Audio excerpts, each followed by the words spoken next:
तसंच तंतोतंत असं पालन या ठिकाणी या गणेश मंडळांच्या माध्यमातून केलं जाते।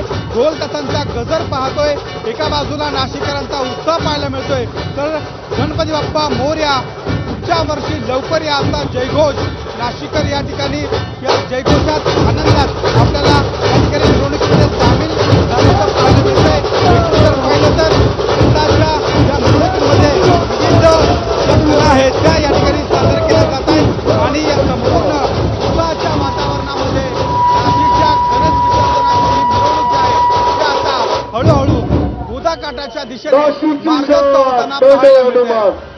कॅमेरामन किरण कडेसह शुभम मोडके, माझा, नाशिक।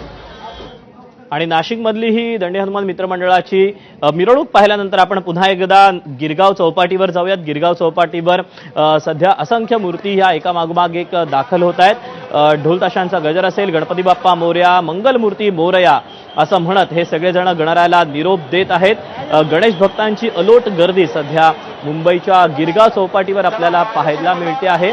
मोठमोठ्या मूर्ती हे खरं तर मुंबईतल्या गणेशोत्सवाचं आकर्षण असतं आणि अशातच आता ह्या मूर्ती या गिरगाव चौपाटीवर दाखल व्हायला सुरुवात झालेली आहे। विविध अवतारातले गणराय असतील, विविध देखावे असतील, याशिवाय अनेक गोष्टी असतील, या देखील सध्या मुंबईकरांना अनुभवायला मिळतात। खरं तर आज सकाळपासून मुंबईमध्ये पाऊस देखील बरसतो आहे आणि अशाच या भर पावसामध्ये गणेश भक्तांचा कुठलाही उत्साह हा तसूभर देखील कमी झालेला आपल्याला पाहायला मिळत नाहीये।